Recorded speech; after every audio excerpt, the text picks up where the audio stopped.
إن الحمد لله نحمده ونستعينه ونستغفره ونؤمن به ونتوكل عليه ونعوذ بالله من شرور أنفسنا ومن سيئات أعمالنا من يهده الله فلا مضل له ومن يضلل فلا هادي له وأشهد أن لا إله إلا الله وحده لا شريك له وأشهد أن محمدًا عبده ورسوله أرسله بالحق بشيرًا ونذيرًا وداعيًا إلى الله بإذنه وسراجًا منيرًا আল্লাহ তাবারক ওয়া তাআলার বিশেষ দয়ায়, তার বিশেষ করুণায়, তার বিশেষ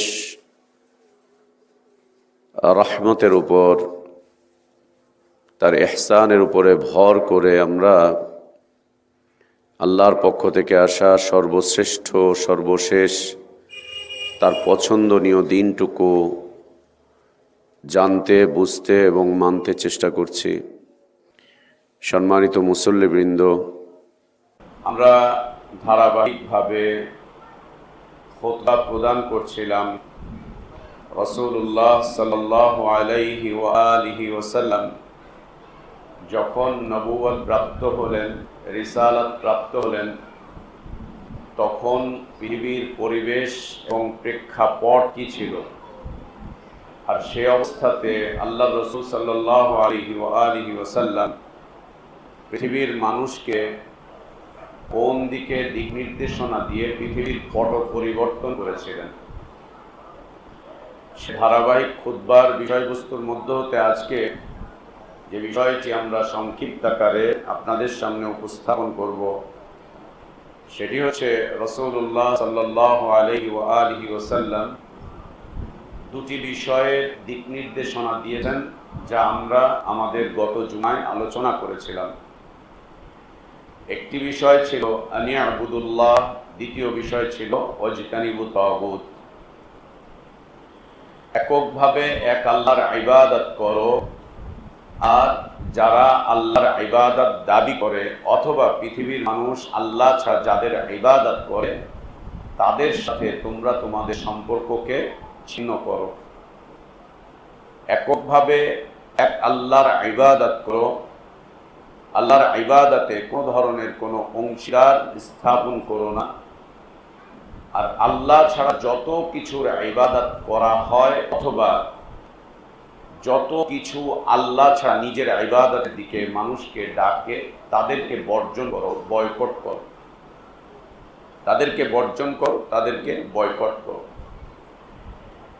এই বিষয় নিয়ে আমরা গত জুমায় আলোচনা করেছিলাম। আজকে আমাদের বিষয়বস্তু হচ্ছে, যদি এককভাবে এক আল্লাহর ইবাদত করে পৃথিবীর মানুষ, পৃথিবীর জিন্নাত এবং ইনসানগণ যদি এককভাবে এক আল্লাহর ইবাদত করে, আল্লাহর ইবাদতে আর কাউকে শরীক না করে, তাহলে আল্লাহ তাদেরকে কি দিবেন?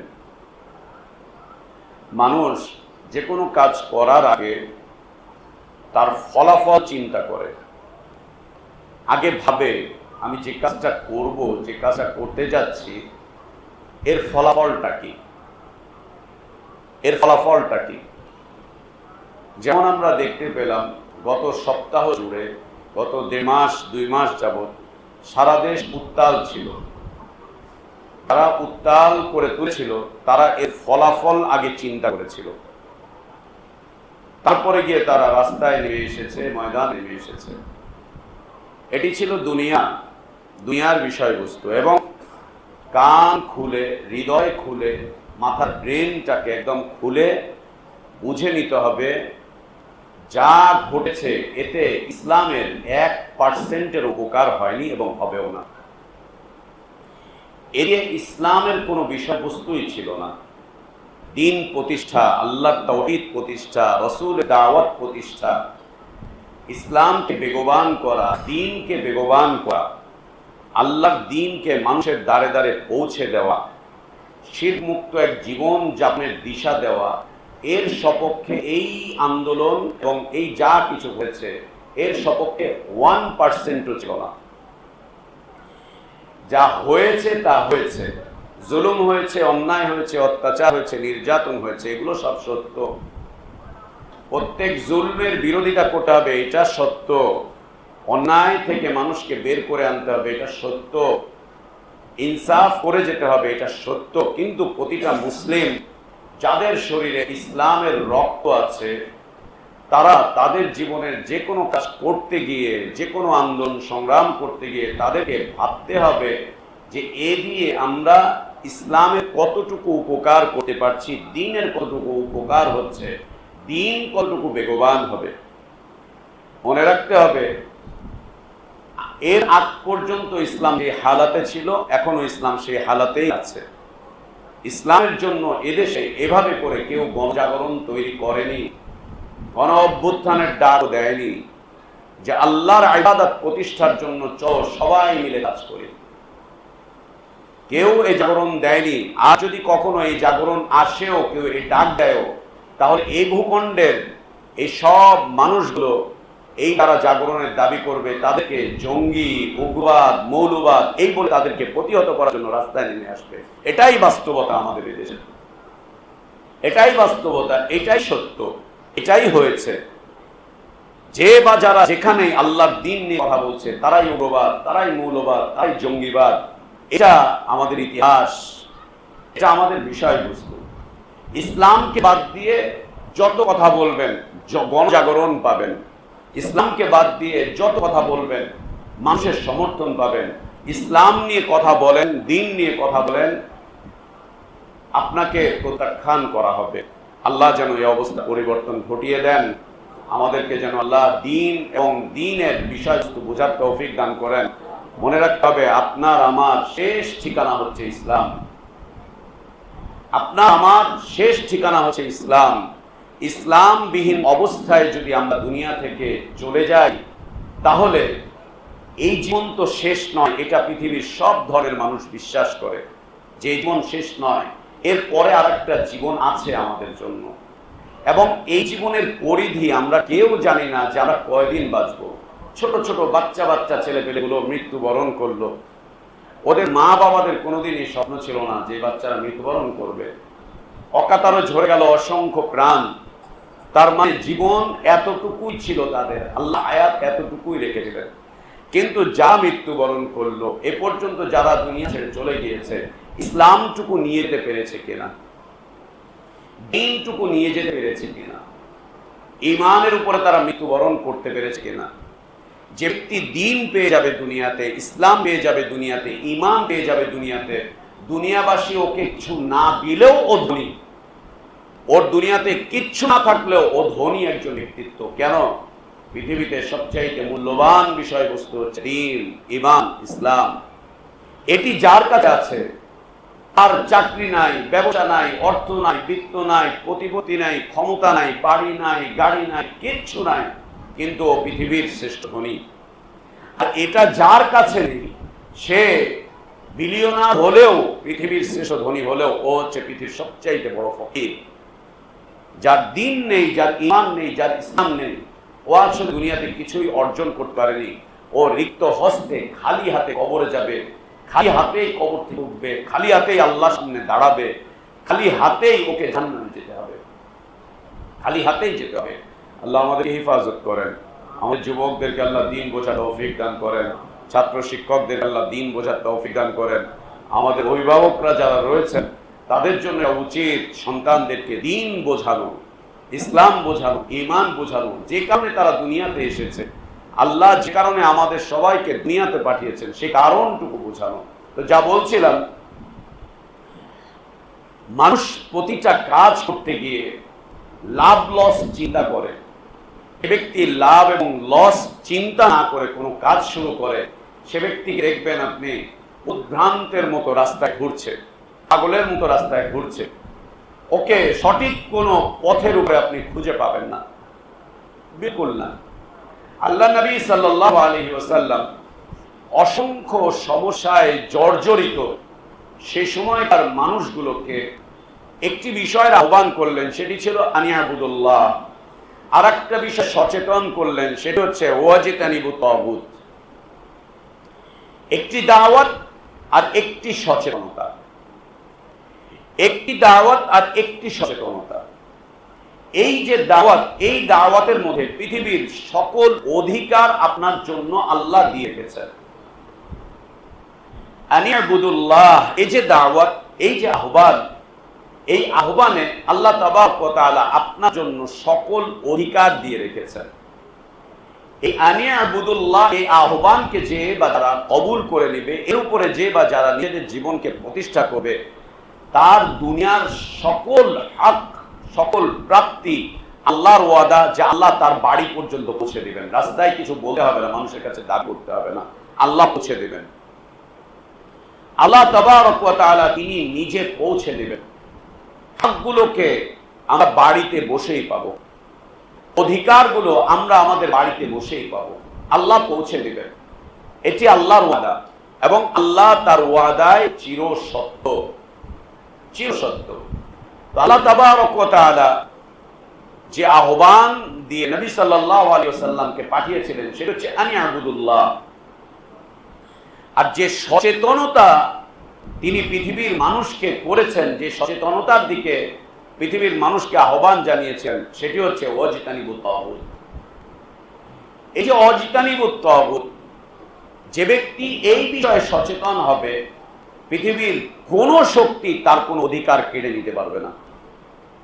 পৃথিবীর কোন শক্তি তার কোন অধিকারকে কেড়ে নিতে পারবে না, কারণ তার অধিকারটুকু আল্লাহ তাবারক ওয়া তাআলা তার কাছে পৌঁছে দিবেন, সে পেয়ে যাবে, কেউ তার অধিকার কেড়ে নিতে পারবে না। তো এই যে আনিয়াবুদুল্লাহ, এই আনিয়াবুদুল্লাহ এর সংক্ষিপ্ত আকারে এক শব্দের পরিচয় হচ্ছে আল্লাহর তাওহীদ প্রতিষ্ঠা। আল্লাহর তাওহীদ প্রতিষ্ঠা। আনিয়াবুদুল্লাহ মানে হচ্ছে ওয়াহিদুল্লাহ। এই লোক সকল, তোমরা আল্লাহকে এক এবং এককভাবে মেনে নাও, এক এবং এককভাবে মেনে নাও আল্লাহ তাবারক ওয়া তাআলাকে। ওয়াহিদুল্লাহ, ইবাদাল্লাহ ওয়াহিদুল্লাহ, এই আল্লাহর বান্দারা, তোমরা আল্লাহর তাওহীদ প্রতিষ্ঠা করো, আল্লাহর তাওহীদ বাস্তবায়ন করো। তোমাদের জীবনের সকল ক্ষেত্রে তোমরা এককভাবে এক আল্লাহর ইবাদত করো। এ হচ্ছে তাওহীদুল্লাহ, ওয়াহিদুল্লাহ, তাওহীদুল্লাহ, আল্লাহর তাওহীদ। আনিয়াবুদুল্লাহ দিয়ে কোরআনুল কারীম এবং সুন্নাতে যে বিষয়টিকে আল্লাহ তাবারক ওয়া তাআলা বুঝিয়েছেন, সেটি হচ্ছে ওয়াহিদুল্লাহ। তোমরা আল্লাহর তাওহীদ মেনে চলো, আল্লাহর তাওহীদের উপরে প্রতিষ্ঠিত হও, আল্লাহর তাওহীদের উপরে তোমরা তোমাদের জীবনটাকে সাজাও, তোমরা তোমাদের জীবনটাকে চালাও, তোমরা তোমাদের জীবনটাকে গোছাও আল্লাহর তাওহীদের উপরে। তোমার জীবনে যেন আল্লাহর তাওহীদের ক্ষেত্রে কোনো ধরনের কোনো বিশৃঙ্খলা দেখা না যায়। তোমার জীবনে যেন আল্লাহর তাওহীদের ক্ষেত্রে কোনো ধরনের কোনো কমতি, কোনো ঘাটতি দেখা না যায়। যে ব্যক্তি এই কাজ করবে, তার জীবনে সে আল্লাহর তাওহীদের বাস্তবায়ন করবে, আল্লাহর তাওহীদকে প্রতিষ্ঠিত করবে। আল্লাহর তাওহীদ বিরোধী কর্মকাণ্ডগুলোকে যে ব্যক্তি পরিত্যাগ করবে, তার জন্য আল্লাহ তাবারক ওয়া তাআলা সুসংবাদ দিয়েছেন। আল্লাহ বলছেন সূরা আনআমের আয়াত, আল্লাযীনা আমানু ওয়া লাম ইয়ালবিসু ঈমানাহুম বিযুলমিন উলাইকা লাহুমুল আমনু ওয়া হুম মুহতাদুন। আল্লাযীনা আমানু, যারা ঈমান আনবে, যারা ঈমান আনবে, ঈমানকে যারা কবুল করে নেবে, ওয়া লাম ইয়ালবিসু ঈমানাহুম বিযুলমিন, এবং তারা তাদের ঈমানের সাথে শিরকের কোনো সংমিশ্রণ ঘটাবে না। একই সাথে একজন লোক 2 সপ্তাহের ইবাদতকারী হতে পারবে না, 3 সপ্তাহের ইবাদতকারী হতে পারবে না, 4 সপ্তাহের ইবাদতকারী হতে পারবে না।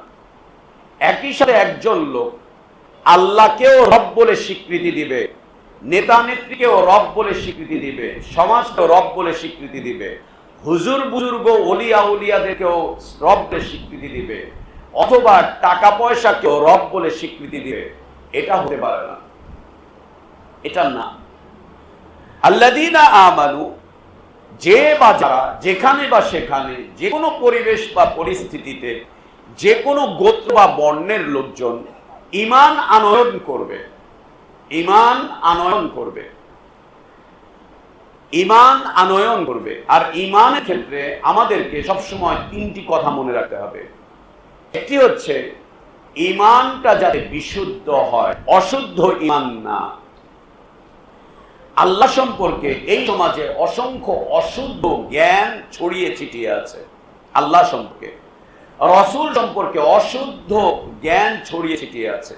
আল্লাহ সম্পর্কে অশুদ্ধ জ্ঞান, আল্লাহ সর্বত্র বিরাজমান, আল্লাহ নিরাকার, আল্লাহ মুমিনের কলবে কলবে থাকে, পীর সাহেবরা আল্লাহর সাথে সাক্ষাৎ করে, আল্লাহকে দেখা যায়, আল্লাহর সাথে মেলামেশা করে, যখন তখন আল্লাহর সাথে কথা বলে। পীর মুরিদরা তার যখন তখন চোখ বন্ধ করে একদম আশা আজিমে গিয়ে পৌঁছে যায়, ওখানে গিয়ে আল্লাহর সাথে একাকার হয়ে বিলীন হয়ে যায়, লয় হয়ে যায়। সুবহানাল্লাহ। এগুলো সব কুফুরি চাইতেও নিকৃষ্ট কুফুরি, এগুলো কুফুরি চাইতেও নিকৃষ্ট কুফুরি। আল্লাহ নিরাকার নন, এটা ভুল বিশ্বাস এই সমাজে। আল্লাহ সর্বত্র বিরাজমান নন। সর্বত্র বিরাজমান আল্লাহ কিভাবে হবেন? পৃথিবীতে অসংখ্য অপবিত্র জায়গা রয়েছে, আল্লাহ কিভাবে সর্বত্র বিরাজমান হবে? কিভাবে হবেন? সবকিছুতে আল্লাহ, এটি ভুল বিশ্বাস, ভুল জ্ঞান।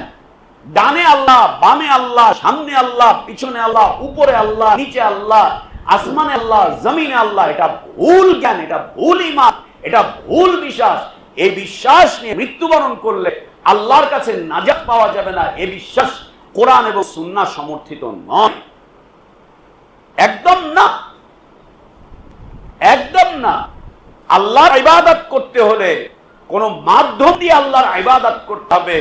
আল্লাহর কাছ থেকে কিছু নিতে হলে পীরের দরবারে গিয়ে নিতে হবে, খানকা গিয়ে নিতে হবে, দরগায় গিয়ে নিতে হবে, হুজুর বুজুর্গের মাধ্যম দিয়ে নিতে হবে। এই বিশ্বাস ঠিক না। আপনার যা দরকার সরাসরি আল্লাহর কাছে চান।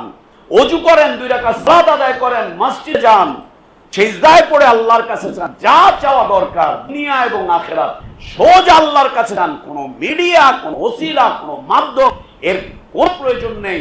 আল্লাহ তাবারক ওয়া তাআলা দুনিয়াতে তার কোনো এজেন্ট নিয়োগ করেননি, তার কোনো পরিবেশক নিয়োগ করেননি যে আমাকে পেতে চাইলে ওই এজেন্টের কাছে যাও, ওই এজেন্টের থেকে তোমরা যেই পরিমাণ টাকা পয়সা দিবে সেই পরিমাণ আমাকে পাবে। বিলকুল না, একদম না, একেবারে। আল্লাহর কোনো এজেন্ট নাই দুনিয়াতে, এটা মাথা খুলে নেন। সে হক্কানি পীর হোক আর ভণ্ড পীর হোক, হক্কানি আর ভণ্ড বলে কোনো কথা নেই, সব ভণ্ড।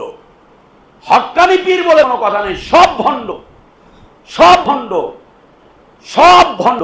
হক্কানি পীর আর ভণ্ড পীর বলে কোনো, সব ভণ্ড। সবাই নিজেদেরকে সোল এজেন্ট হিসেবে পৃথিবীতে দাঁড় করাতে চেষ্টা করছে।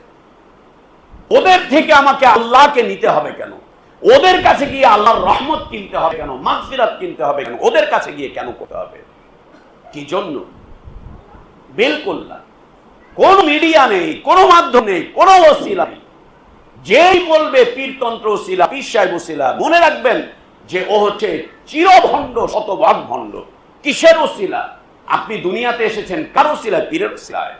সুবহানাল্লাহ, সুবহানাল্লাহ। বিলকুল না।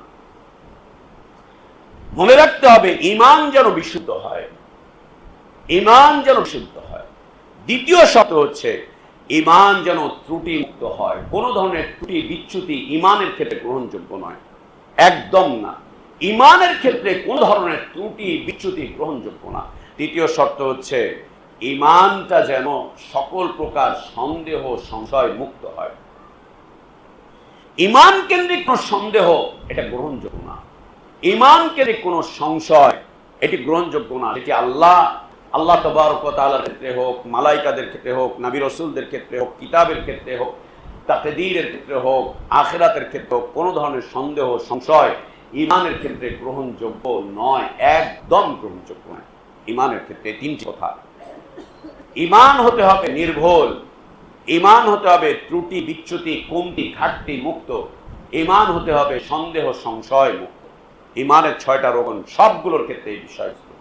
আল্লাহ তাবারক ওয়া তাআলা বলছেন আল্লাযীনা আমানু, যে যারা যেখানে বা সেখানে ঈমান আনয়ন করবে, আল্লাহ বলছেন আল্লাযীনা আমানু, যারা ঈমান আনবে, ওয়ালাম ইয়ালবিসু ঈমানাহুম বিযুলমিন, এবং তারা তাদের ঈমানের সাথে কোনো জুলুম করবে না, ঈমানের সাথে কোনো অত্যাচার করবে না, ঈমানের উপরে কোনো নির্যাতন করবে না, ঈমানের উপরে নির্যাতনের স্টিম রোলার চালাবে না, ঈমানের উপরে জুলুম, ঈমানের উপরে অত্যাচার, ঈমানের উপরে নির্যাতন, এটা আমরা কখনো শুনেছি?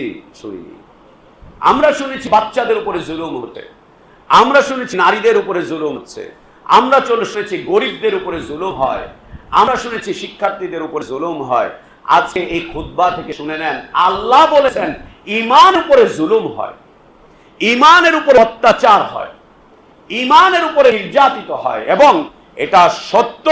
আমাদের এই ভূখণ্ডে ঈমান আজ নির্যাতিত, ঈমান আজ নিষ্পেষিত, ঈমানের উপরে জুলম, ঈমানের উপরে অত্যাচার এর বুলডোজার চলছে আমাদের এই দেশে, এবং সবাই একযোগে করছে, সবাই একযোগে করছে ঈমানের উপরে অত্যাচার, ঈমানের উপরে নির্যাতন, সকল তরিকা মিলে করছে, সকল দল মিলে করছে, সকল মত মিলে করছে, সকল বুদ্ধিজীবী মিলে করছে ঈমানের উপরে নির্যাতন, ঈমানের উপরে নির্যাতন।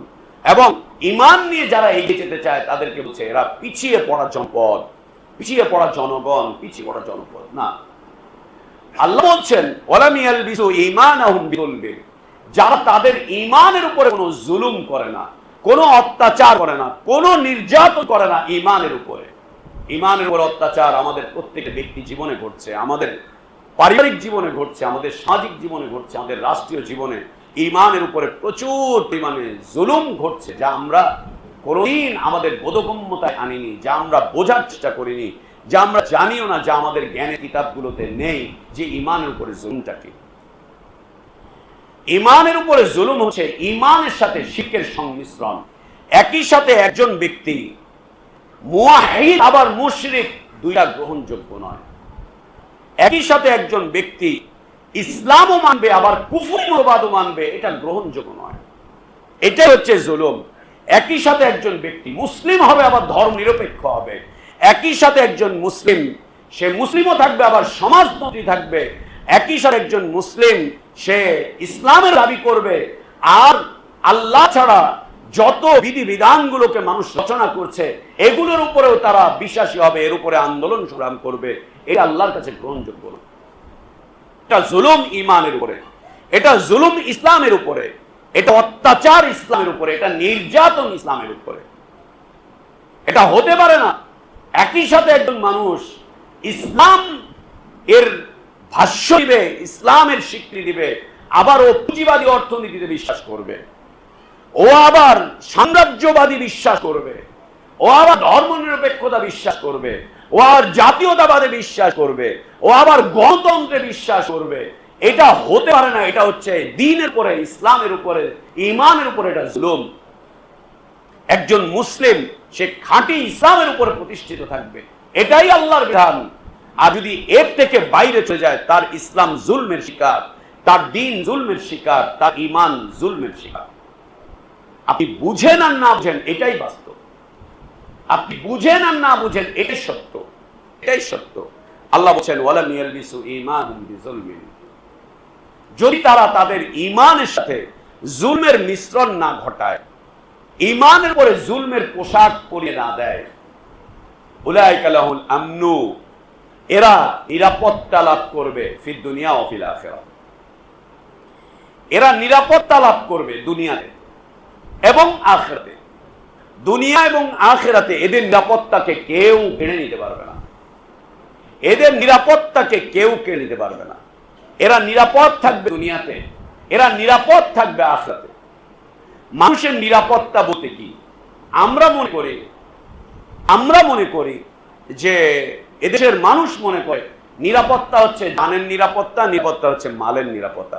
বিলকুল না। এটা ৬-৭ নম্বরে আসবে, এটা ৬-৭ নম্বরে আসবে। জানের নিরাপত্তা, মালের নিরাপত্তা, এটা ৬-৭ নম্বরে আসবে। এটা ১, ২, ৩, ৪-এর মধ্যে পড়ে না। নিরাপত্তা হচ্ছে আদর্শের নিরাপত্তা, চিন্তার নিরাপত্তা, চেতনার নিরাপত্তা, নীতির নিরাপত্তা, জীবনযাপনের পথ পদ্ধতির নিরাপত্তা,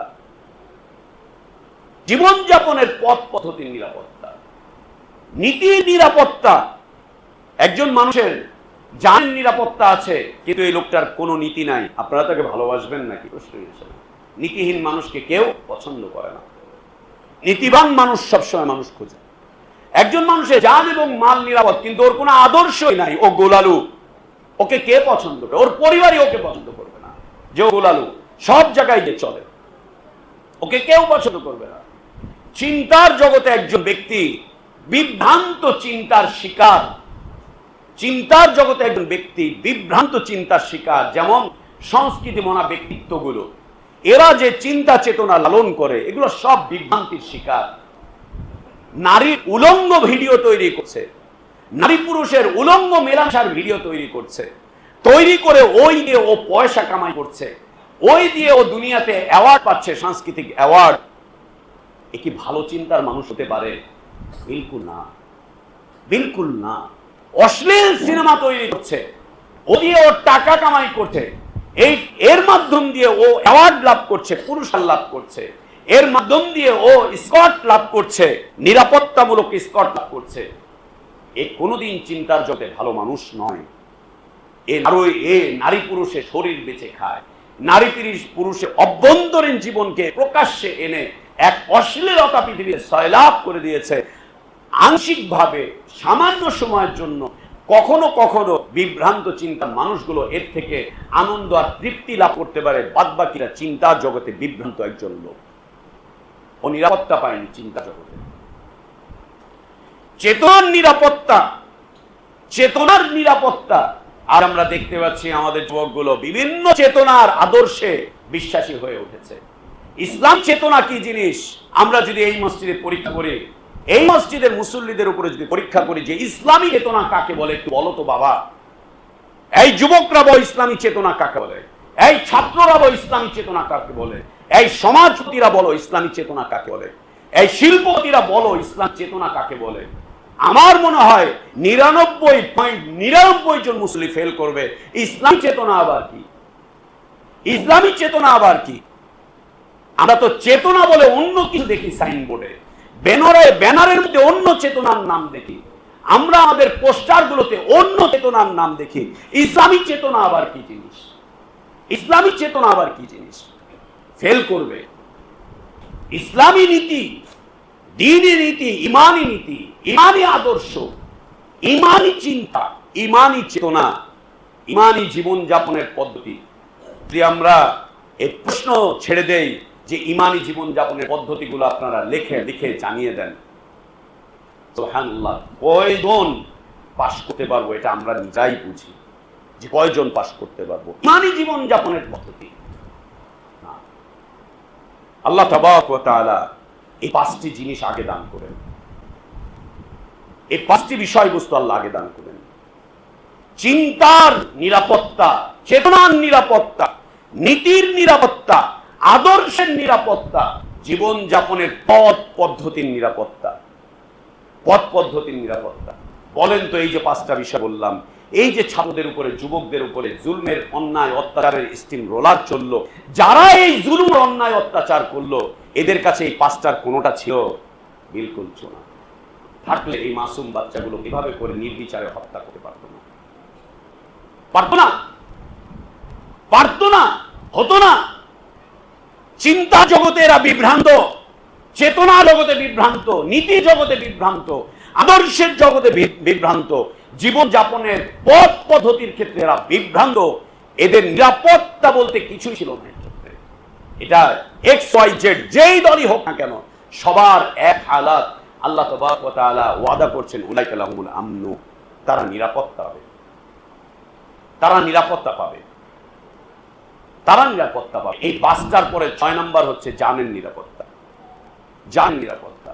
একজন মুসলিম ব্যক্তি তার জানের যদি কোনো নিরাপত্তা নাও থাকে, ওকে যদি রাস্তায় ঘাটে কেউ হত্যা করে দেয়, ইমানের উপরে যদি থেকে থাকে, ইসলামের উপরে যদি থেকে থাকে, তো দুনিয়ার এই ময়লা আবর্জনা ছেড়ে ও আল্লাহর জান্নাতে চলে গেল, চলে গেল।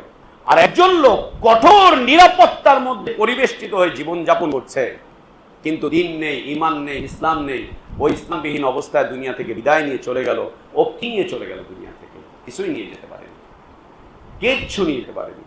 ও রিক্ত হস্তে চলে গিয়েছে দুনিয়া থেকে, ও কিচ্ছু নিয়ে যেতে পারেনি। 6 নম্বর বিষয়বস্তু হচ্ছে জান নিরাপত্তা।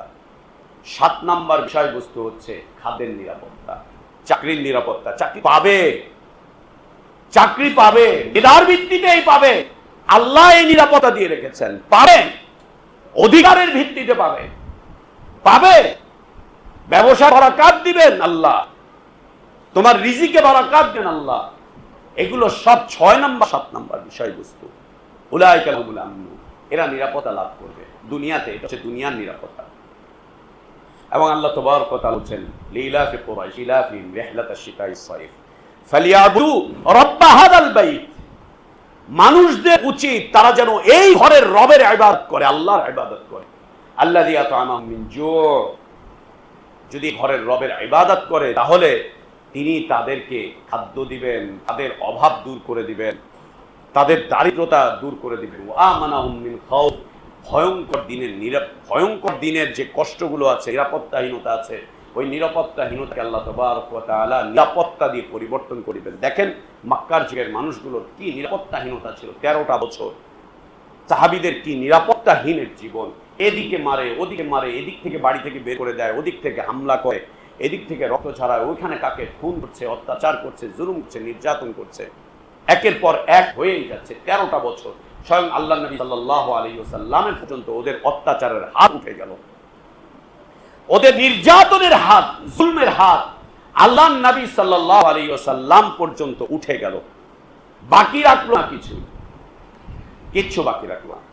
মাত্র কয়েকদিন পরে এই নির্যাতিত নিষ্পেষিত মানুষগুলো অর্ধেক পৃথিবী শাসন করে গিয়েছে। সোনালী ইতিহাস, সোনালী ইতিহাস। অর্ধেক পৃথিবী পর্যন্ত তারা শাসন করে গিয়েছে ন্যায়ের সাথে, ইনসাফের সাথে, অধিকারের সাথে, মানবাধিকারের সাথে পৃথিবী শাসন করে গিয়েছেন তারা। আল্লাযী আত'আমাহুম মিন জু' ওয়া আমানাহুম মিন খাউফ উলাইকা লাহুমুল আমন। দুনিয়ার নিরাপদ পাবে, নিরাপত্তা লাভ করবে, এবং আখিরাতে নিরাপত্তা। আল্লাহ তাবারক ওয়া তাআলা তাদেরকে জান্নাতে প্রবেশ করাবেন। আখিরাতে আল্লাহ তাবারক ওয়া তাআলা তাদেরকে ঝামেলা মুক্ত রাখবেন, আযাব মুক্ত রাখবেন, শাস্তি মুক্ত রাখবেন। আখিরাতে আল্লাহ তাবারক ওয়া তাআলা তাদের থেকে ভয় উঠিয়ে নেবেন, নিরাপদে তাদেরকে আল্লাহ তাবারক ওয়া তাআলা জান্নাতে প্রবেশ করাবেন। অহুম মুহতাদুন, এরাই হচ্ছে দুনিয়াতে হিদায়াত প্রাপ্ত। ওই হুজুর হিদায়াতের উপরে, সেই হুজুর হিদায়াতের উপরে, ওই তরিকার পীর ও হিদায়াতের উপরে, সেই তরিকা, ওই খানকা, সেই খানকা। আল্লাহ হিদায়াত প্রাপ্ত মানুষদের পরিচয় দিয়ে দিচ্ছেন। হিদায়াত প্রাপ্ত মানুষ হচ্ছে তারাই যারা আল্লাযীনা আমানু ওয়া লাম ইয়ালবিসু ঈমানাহুম বিযুলম, যারা ঈমান আনবে, ঈমানের সাথে, ঈমানের উপরে কোনো জুলুম করবে না, অন্যায় করবে না, অত্যাচার করবে না, ঈমানের উপরে কোনো নির্যাতন করবে না, ঈমানের উপরে কোনো নির্যাতন করবে না, ঈমানের উপরে কোনো অত্যাচার করবে না, ঈমানের উপরে কোনো পাশবিকতা চালাবে না। এরাই হিদায়াত প্রাপ্ত, এরাই হিদায়াত প্রাপ্ত। আল্লাহ তাবারক ওয়া তাআলা আমাদেরকে বিশুদ্ধ ঈমানের উপরে প্রতিষ্ঠিত থাকার তৌফিক দান করেন, বিশুদ্ধ ঈমানটুকুর চর্চাকারী হওয়ার তৌফিক দান করেন।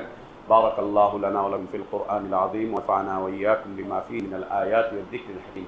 আকুলু কওলি হাযা ওয়া আস্তাগফিরুল্লাহ ওয়া লাকুম ওয়া লিসাইরিল মুসলিমিনা মিন কুল্লি যামবিন ফাস্তাগফিরুহু ওয়া তুবু ইলাইহি ইন্নাহু হুয়াল গফুরুর রাহিম।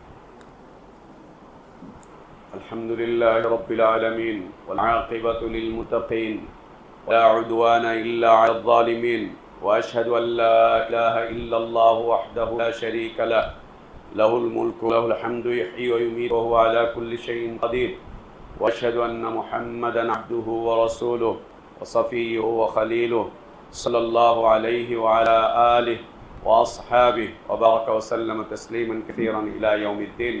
সম্মানিত উপস্থিতি, আমাদের প্রিয় মাতৃভূমি এই ভূখণ্ডটুকু অত্যন্ত ক্রান্তিকাল অতিক্রম করছে, আমরা সবাই জানছি, দেখছি, বুঝছি। এই অবস্থাতে যত কর্মসূচি আসুক, যত কিছুই আসুক, একটি বিষয় থেকে আমরা সবাই নিজেদেরকে গুটিয়ে নিয়েছি, সেটি হচ্ছে এদেশের জনগণের জন্য আল্লাহর কাছে প্রার্থনা করা, দোয়া করা, আল্লাহর কাছে দোয়া করা, আল্লাহর কাছে প্রার্থনা করা। আমরা আল্লাহর কাছে দোয়া করি আল্লাহ যেন এই সম্পদটুকু আমাদের জন্য নিরাপদ করেন, আল্লাহ যেন এদেশে শান্তি শৃঙ্খলা ফিরিয়ে দেন, আল্লাহ যেন এদেশের মুসলিমদের জন্য নিরাপদ ভূমি হিসাবে একে আমাদের জন্য বানিয়ে দেন। এই জমিন আল্লাহ যেন আমাদেরকে নিরাপত্তার সাথে চলার তৌফিক দান করেন। দেশের যে ক্ষয়ক্ষতি হয়েছে তা যেন আল্লাহ আমাদেরকে পুষে ওঠার তৌফিক দান করেন। যারা মারা গেছেন তাদের মধ্যে হতে যারা ইসলামের উপরে ছিলেন, দ্বীনের উপর ছিলেন, সালাত প্রতিষ্ঠাকারী ছিলেন, আল্লাহ যেন তাদেরকে ক্ষমা করে দেন, আল্লাহ যেন তাদেরকে মাফ করে দেন। আমরা যারা বেঁচে আছি আল্লাহ যেন আমাদেরকে হিদায়েত দান করেন, দ্বীন দান করেন, ইসলাম দান করেন। মনে রাখতে হবে জালেম এবং মজলুম উভয়ের জন্যই দোয়া করতে হবে। জালেম এবং মজলুম উভয়ের জন্যই দোয়া করতে হবে। জালেমের জন্য দোয়া শিখিয়েছেন নবী সাল্লাল্লাহু আলাইহি ওয়াসাল্লাম, সেটি হচ্ছে আল্লাহ যেন জালিমকে হিদায়েত দান করেন, আল্লাহ যেন জালিমকে হিদায়েত দান করেন। যদি একজন জালিম হিদায়েত পেয়ে যায় তখন সে তার জুলমের জন্য লজ্জিত হবে, অনুতপ্ত হবে, সে তার জুলমের ব্যাপারে মানুষের কাছে ক্ষমা চাইবে, ক্ষমা ভিক্ষা চাইবে যে আমাকে ক্ষমা করে দাও, নাহলে আমি আল্লাহর আদালতে দাঁড়াতে পারবো না। সে কাঁদবে, সে তার জুলমের পথ থেকে ফিরে আসবে। নবী সাল্লাল্লাহু আলাইহি ওয়াসাল্লাম বলেন, উনসুর আহাকাদ যালিমা আউল মাজলুম, তুমি তোমার ভাইকে সাহায্য করো, সে জালেম হোক অথবা মুজলুম। জালেমকে সাহায্য হচ্ছে তাকে তার জুলুম থেকে নিবৃত্ত করা, তাকে তার জুলুম থেকে বিরত রাখা, তাকে তার জুলুম থেকে দূরে সরিয়ে রাখা, তাকে তার জন্য হিদায়াতের দোয়া করা আল্লাহর কাছে, হিদায়াতের দোয়া করা আল্লাহর কাছে, হিদায়াতের দোয়া করা আল্লাহর কাছে। আর মজলুমের সাহায্য হচ্ছে নির্যাতিত নিপীড়িত মানুষগুলোর পাশে দাঁড়ানো, তাদের ক্ষয়ক্ষতিগুলো দেখা, তাদের পাশে দাঁড়ানো, তাদের জন্য চেষ্টা করা, তাদেরকে একটুখানি সুযোগ সুবিধা করে দেওয়া, এ হচ্ছে মজলুম। এবং উভয়ের জন্য আল্লাহ তাবারক ওয়া তাআলার কাছে দোয়া করা। আল্লাহর কাছে আমাদের দোয়া, আল্লাহ যেন এই দেশকে নিরাপদ করেন, এদেশের নিরাপত্তাকে আল্লাহ তাবারক ওয়া তাআলা আরো বাড়িয়ে দেন, এবং চতুর্দিক থেকে হায়নারা যেভাবে করে আমাদের এই দেশের উপরে শকুনের মতো তাকিয়ে আছে, আল্লাহ শকুনদের এই দৃষ্টিগুলো ওদের দিকে ফিরিয়ে দেন, আল্লাহ এই শকুনদের দৃষ্টিগুলো ওদের দিকে ফিরিয়ে দেন, আল্লাহ এই শকুনদের দৃষ্টিগুলো ওদের দিকে ফিরিয়ে দেন। আল্লাহ আমাদের এই দেশকে নিয়ে, আমাদের এই দেশের জনগণকে নিয়ে, ইসলামকে নিয়ে, মুসলিমিনদেরকে নিয়ে যারা বিভিন্ন ধরনের অপতৎপরতায় লিপ্ত আছে, আল্লাহ তাদের অপতৎপরতাগুলোকে তাদের দিকে ফিরে দাও। আমাদেরকে তুমি নিরাপদ নগরী দান করো, নিরাপদ বাসস্থান দান করো, আমাদের সন্তানদের জন্য নিরাপদ বাসস্থান তুমি দান করো, আমাদের সামনের প্রজন্মের জন্য দেশকে তুমি ইসলামী স্থিতিশীলতা এনে দাও, দ্বীনি স্থিতিশীলতা এনে দাও, দ্বীনের পথে আমাদেরকে পরিচালিত করো, নবী সাল্লাল্লাহু আলাইহি ওয়াসাল্লামের সুন্নাতের পথে আল্লাহ আমাদেরকে তুমি পরিচালিত করো। আল্লাহ আমাদের মৃত্যুদেরকে তুমি মাফ করে দাও। আমরা যারা বেঁচে আছি আমাদেরকে তুমি তোমার নবীর পদ্ধতির উপরে চলার তৌফিক দান করো। আমিন। রব্বানা আতিনা ফিদ দুনিয়া হাসানা ওয়া ফিল আখিরাতি হাসানা ওয়া কিনা আযাবান নার। ربنا تقبل منا إنك أنت السميع العليم وتب علينا إنك أنت الغفور الرحيم. عباد الله رحمكم الله، إن الله يأمركم بالعدل والإحسان وإيتاء ذي القربى وينهى عن الفحشاء والمنكر والبغي يعظكم لعلكم تذكرون. فاذكروا الله العظيم الجليل يذكركم واشكروه على نعمه يزدكم ولذكر الله أكبر. الله يعلم ما تصنعون.